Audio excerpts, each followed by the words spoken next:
Something Green virtual wedding fair brought to you by North London Waste Authority. So already today we've been speaking about how you can plan your perfect sustainable wedding, and we've been looking at how you can get your hands on some vintage or reworked dresses. And today I'm here with Marta. Hi. Hi, so happy to So be here. nice to have you. So in this session, we're going to be talking about how you can have a bit more of a plastic-free wedding and looking at some sustainable wedding favours. And then I'm going to be back in an hour's time when I'm going to be wine tasting. So make sure that you stay on for that. If you have any questions for Marta while we're chatting, just put them on, comment them on Instagram and Facebook, and I'll come round to them when it's relevant to the chat. So hi, thanks so much for joining us today. Thanks for having me. So I wonder if you So could tell excited. us. I think it's going to be fun. I wonder if you could tell us a little bit about your company and what it does. Yeah, of course. So I am the founder of Bottega Zero Waste, and Bottega Zero Waste is a platform where I share with people ways that they can adopt to live more zero waste, but with a more minimalistic approach as well in mind, with a particular focus on making your own products from scratch. In particular, bath and beauty products. So I think this will be probably quite relevant for today's talk because I have got a lot of ideas in terms of like wedding favors and things you can do at your wedding. And yeah, so essentially, I share a lot of recipes, a lot of DIY recipes, from making your own soap from scratch to making your own shampoo bars. You can see I'll have a lot of samples in All the back. behind you, yeah, I can see it. Yeah. Beautiful. Yeah, I also do sell some of the products, but I focus mostly on the educational side with, again, like videos, online courses. And I happen to also be getting married very soon. So hence why I'm here. Congratulations. So Thank you. you can give us all of your wisdom because you're in the planning phase. Yeah, I'm straight into the planning phase. Actually, I'm coming probably towards the end very soon because the wedding is happening in June. Hopefully it's happening in June if everything goes well with the current situation. But yeah, I will get married in Italy because I'm Italian, although I live in Ah, London. And the very cool thing is that we're actually going to take advantage of the local natural resource in terms of like space. So we're going to have a wedding completely outdoors with we don't even have to rent any like chairs or anything for our guests to sit at the wedding ceremony because it's at a viewpoint where between all of the trees there are like already some benches that are already there, and um, weddings are organized there on a regular basis, and it's a very small space, so it's going to be a small wedding as well. Like obviously always dependent on the COVID restrictions, but we're talking really small, like between like not more than like 40 people. that sounds like it's going to be beautiful. I'm jealous of you jetting off to Italy in June. Yeah, Um, yeah, we'll have to the get first challenge will be to get there on time, if that will happen. If the we'll have to flights get are everyone to follow you on Instagram so they can see pictures of it when it finally happens again. yeah, yeah. Great. And the cool thing is also that being so local, we are both Italian. So all of the guests, apart from like a few, are going to be Italian. So coming just by train from all around Italy. So that will cut on, any kind of carbon emissions due to like having to travel from abroad. So that's also a good start. Super sustainable. And this whole idea of wedding favors, so you can kind of educate me because I've never been involved in planning a wedding before, and I'm unsure as to what people normally expect to be at a wedding, wedding favors and all of these extra bits and pieces. Yeah. I think with wedding favors, I think it's really, really great if you can make it like super personal. And so in that sense, I think one area definitely worth exploring is looking at handmade gifts. Now, I know that not everyone is really crafty and not everybody knows how to, or just doesn't like necessarily to make products from scratch, and that's completely fine. So either you can make something yourself or you can support a local business that does it. I think either way is just great. And the cool thing with like wedding gifts, wedding favors, is also that you can actually just like be creative and think of wedding gifts that actually are going to serve a purpose at your wedding. I'm going to give you some examples, and then at the end of the wedding, guests are actually taking that product as a gift for themselves. Yeah, I wonder if you could give us examples of what those Yeah, kinds of things could be. definitely. So one of the things in terms of, for example, menus, and that's more something that you would need to purchase from like a local business rather than making it yourself. If you can make it yourself, like I'd be really curious to see how it's possible. But they are menus made out of plantable seed paper. Mm. So we went digital in terms of like invitations, but that's something you could do for invitations as well. But definitely, usually at weddings, you definitely have like a menu or like something for the guests to know where they have to sit. In that case, you can have them printed on plantable seed paper, which is essentially paper that is completely biodegradable. Is usually made with post-consumer materials, and then to the mix they add seeds.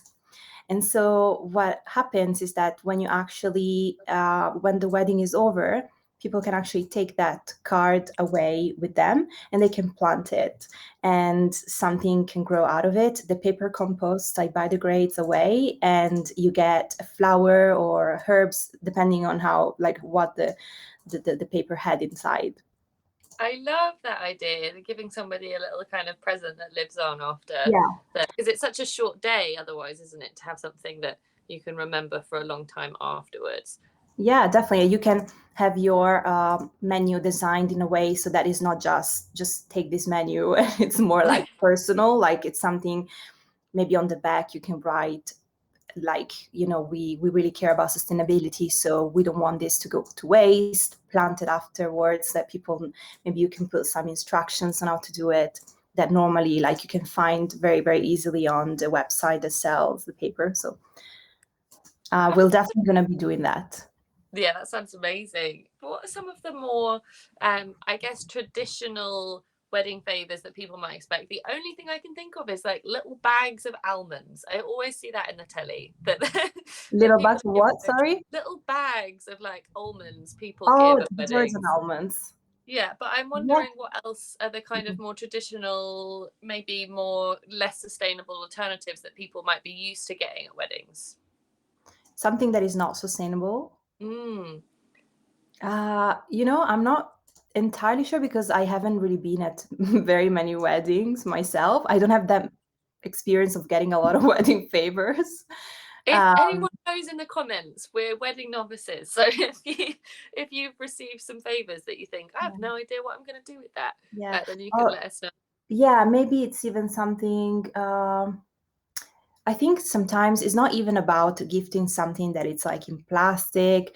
Maybe it's even something that it's pretty. Maybe it's like I see a lot of times actually people maybe gift something made out of ceramic, but sometimes these things don't always have a purpose. So maybe it's something you just put on your shelf and it just sits there. Maybe it's even a bit tacky, I don't know, and you're never going to use it. Okay, that's already a waste in itself.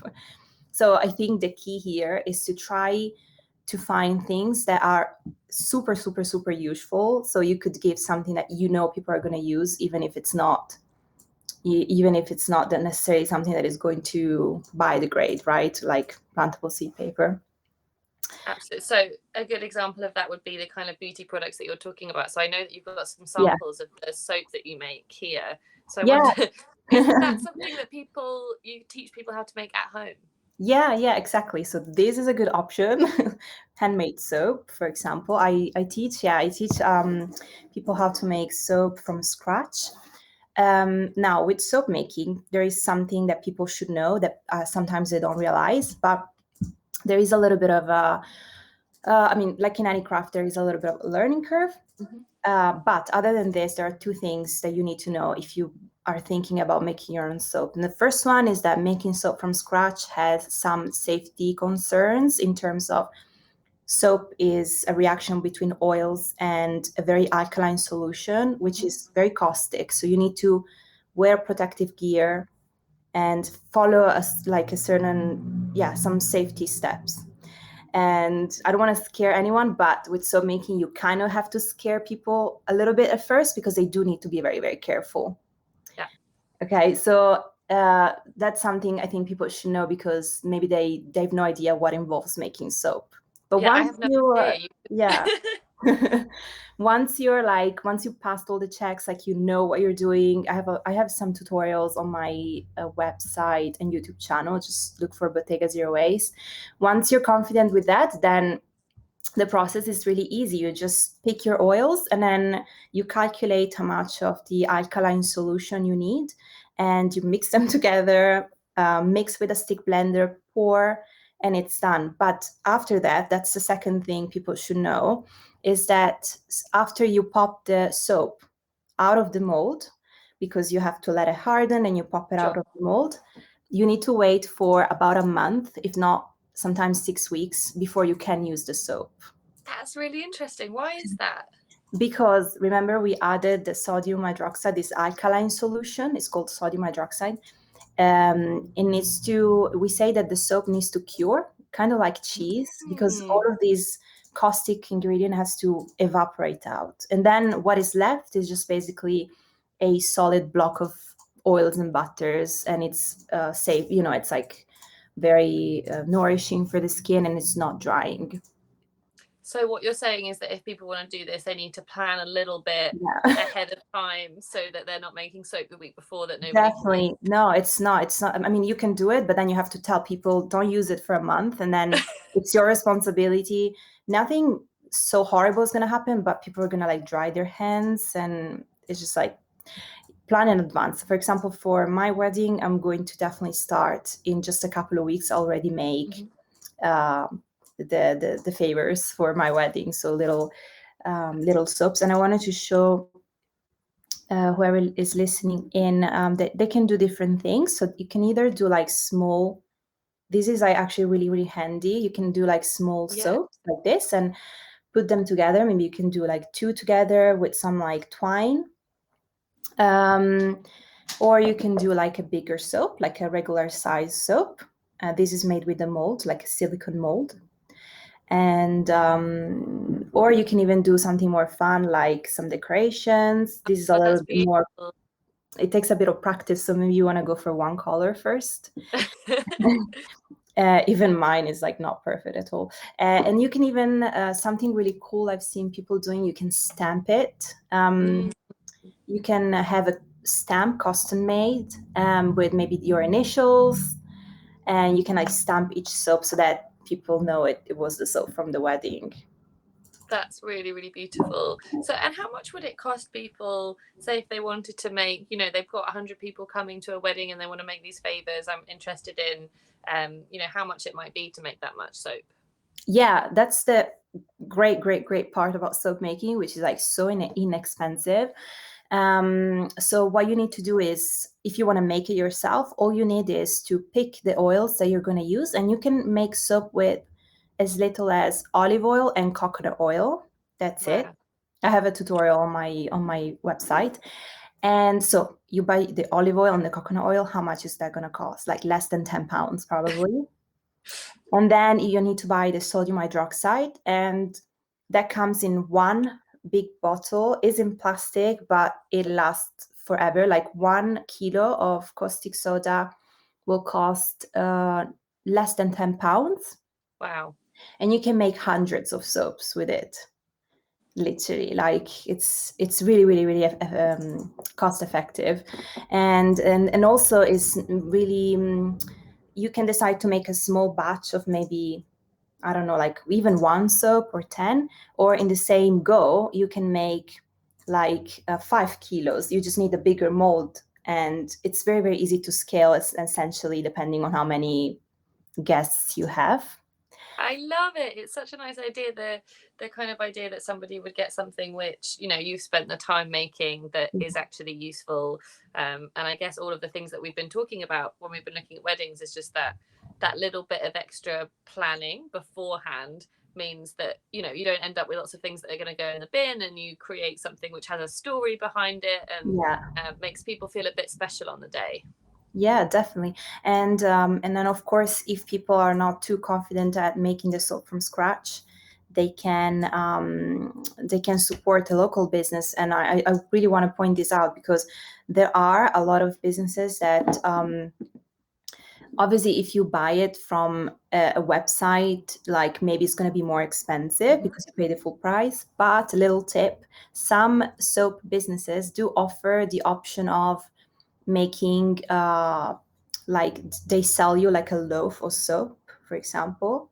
So it comes in, actually I have one here. Oh, I haven't great. cut that. One you So made earlier. for example, this is a loaf of soap, like it's a mold, and inside this is just like one that I made a while ago. So it will come kind of like this, right? And you then chop it up into all the different pieces. Yeah, exactly. So that's an idea. That is a And top tip. So people just need to message and say, just give me the whole thing and I'll sort it out afterwards. yeah, some businesses do it. So even if they don't have it on their website, you just ask the shop owner, maybe they will tell you, oh yeah, I can actually sell you a loaf for, I don't know, 20, 30 pounds, I don't know. And then out of this you get already like maybe 10 or something. So it's a good idea. And this whole kind of zero waste idea, which I imagine is a little bit new to some people and they might not have thought about it before. And I wondered how you got into a kind of more zero waste lifestyle and what it means to you. For me, it was really like the whole thing is that all of a sudden it's really crazy. I really did kind of realize all of a sudden that there was like so much plastic in my life. I say all of a sudden because I remember I was like moving into a new apartment, and then during the move, I had to bring all of this stuff with me, and then seeing it all together out of their own like little containers, like out of the all of the drawers. You can actually picture how much plastic there is around you, rather than if you have everything hidden, you sometimes don't realize. But of course it was part of like a bigger journey of like trying to live more sustainably, more also trying to eat more healthy and like more plant-based, and then realizing the problem with waste, especially plastic waste. And I think I started like looking around at what the zero waste movement was about. And one of the first things you probably see when you start learning about zero waste is swaps. Like, how can I swap this for that, right? And one of the first things that I saw was soap, and I was like, yeah, why do we use liquid soap when we can have unpackaged soap that biodegrades into nothing, disappears. And I was like, wait a second, how is soap made? Like, what is actually soap? And from there, I realized, how is it possible I don't even have like the slightest clue of how something we use on a daily basis is made? I mean, to me, it was like just mind blowing. I don't know. And it is to me as well. There are so many things that I had no idea how soap was made, but you know, loads of things that I probably use on a day-to-day basis, but I have no idea where they came from or how they were made. Yeah, And did that yeah, one change then spark, you know, yeah. lots of other kind of curiosities as you were exploring more? Yeah, because at the end of the day, what you put on your skin, it's like, you care about what you put inside your body, what you eat. Why shouldn't you care about what you put on your skin? And then I think that unfolded a bigger like just like discussion around, as a consumer, I want to know things. Like, I just want to be not you will never be probably in full control, but I want to be in control as much as I can of what I choose to use and to put on my skin, essentially. So I think that's a really, really powerful skill to have, that you can actually like read the label and know exactly what's in that product and decide then for yourself, actually, I don't want to use that ingredient because I know that it's not biodegradable. And actually, I know that that ingredient contains palm oil, and I don't know if that's sustainable. Hmm. So you can make really, really good choices that way, although you're always limited because unfortunately the cosmetic industry does have a long way to go in terms of like sustainability still. And I think with all of these things, it's a bit of a balancing act, right? Because none of us are going to be, overnight totally perfect and make sustainable choices 100% of the time, because it is such a minefield and there are so many different things that people might care about or that are important to them. So I guess just, making those small changes and, doing that little bit of curiosity and finding out how something is made and maybe making it yourself is just it's one step on that journey for people, I think.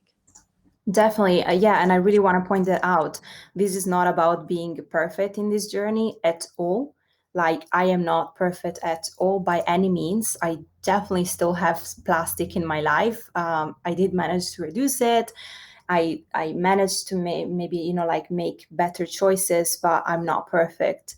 But yeah, I think it's about trying, first of all, and just make better choices for yourself and the environment. I love it. And for people who are watching who are maybe now inspired to start thinking something differently, maybe they're planning a wedding and they're just at the point where they're kind of choosing what favors to have, as well as the soap and the seed paper that you mentioned. I wonder if you Yeah. had any other ideas for people on Yeah. things that they might be able to do. Yeah. Something more feasible, right, than waiting for 3 months. Um, so something's easier that people can do is definitely even think about oils.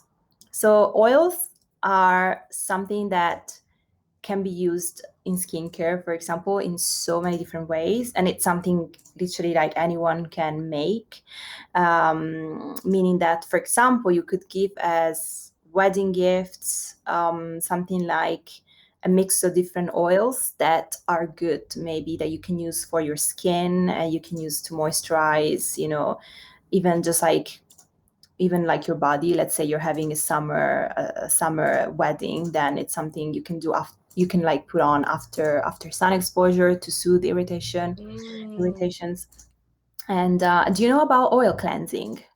no, tell us. Okay, so oil cleansing is basically a method for cleaning your skin that does not involve using soap or detergent, but involves using just oils.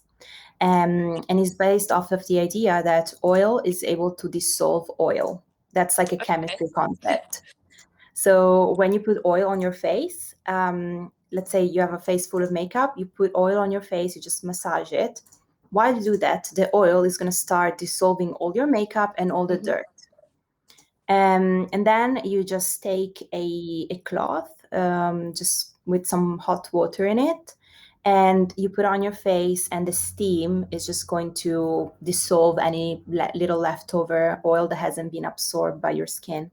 And that's oil cleansing. And it's one of the best ways to like purify your skin without using like harsh detergents or like soap that can like dry your skin out. I'm going to try that immediately after this. But what kind of oils can you use? Is it just olive oil from your kitchen, or do you have to have something specific? Well, you want to, of course, like if the higher the grade the oil, the better the routine is going to be.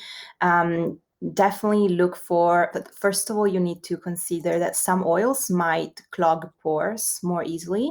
You want to avoid those. Like you don't want to use coconut oil, for example, because it's quite comedogenic. Hmm. So that means it will probably clog your pores. But you want to look for oils that have that are low in the comedogenic scale. So oils such as jojoba, you can use with almond oil. You can use if you have like maybe you have like acne prone oily skin, then you can choose drier oils like hemp seed oil, grapeseed oil are great. Um, I do have a blog post on my website, and there are also like if you type like oil cleansing method, there's gonna be like a world that will You've literally open just in opened front up of a you. door for me into a whole new world of of Yeah, skin yeah, rituals.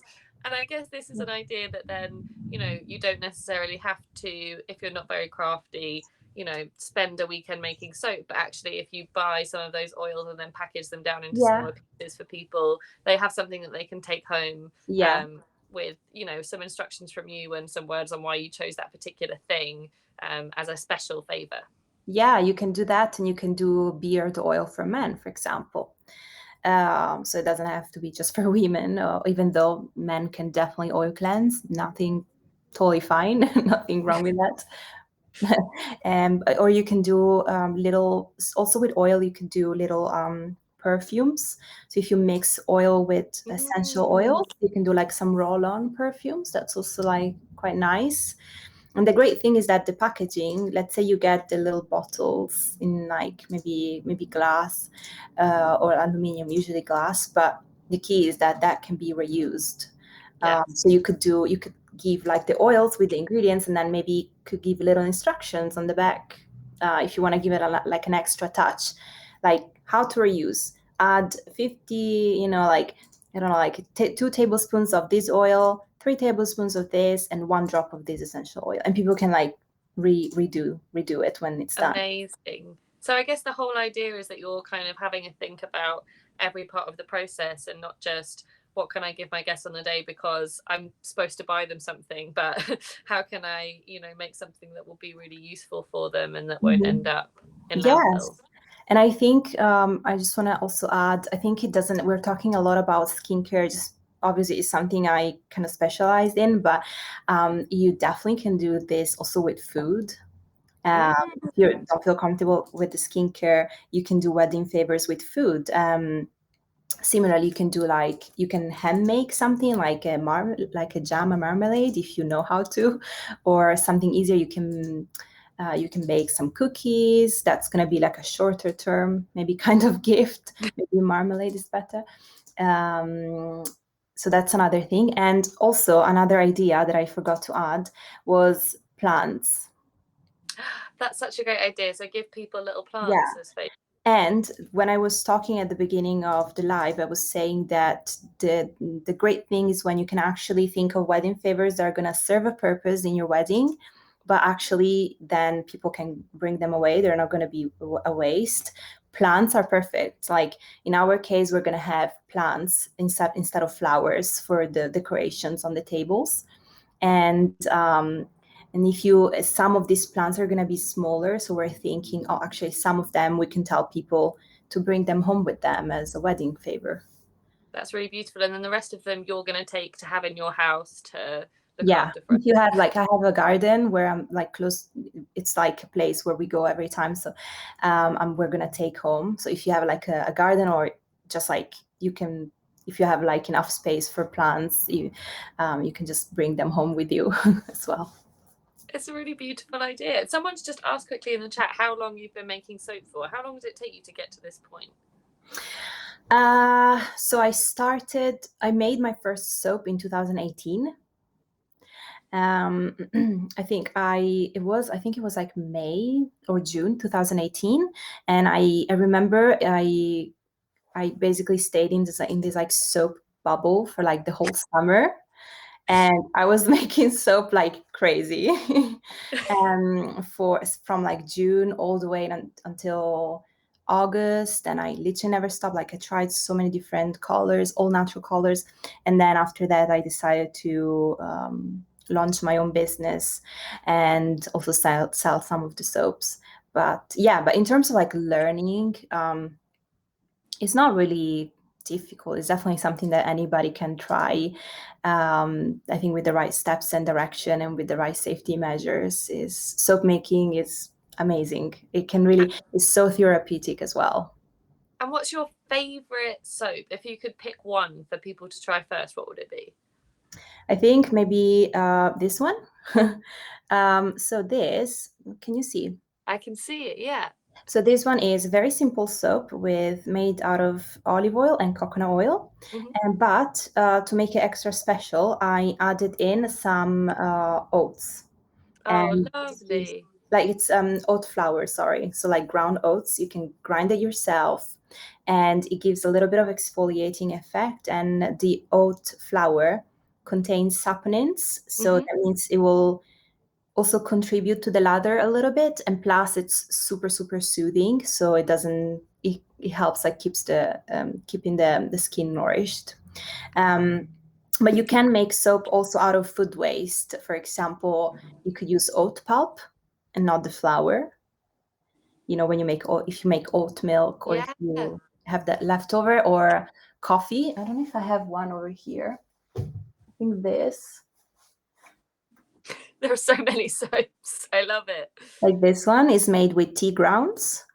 That's amazing. So And this this is is a coffee. whole other way for people to use up things that they might have at home that they're not sure what to do with.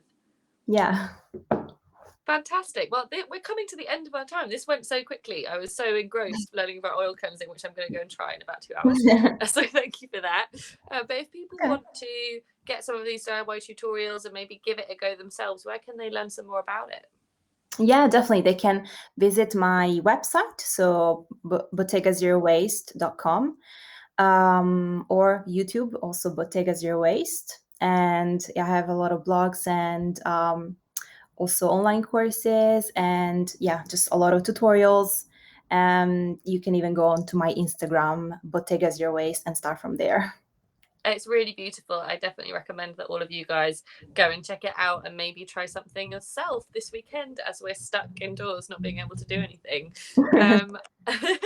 I'm going to be back here at 3 p.m. when we're going to be looking at some wine tasting. So I'm going to be trying some natural and organic wines, as well as some kind of non-alcoholic versions that we can use for weddings. So come back at 4 if you want to, sorry, come back at 3. I don't know where I am.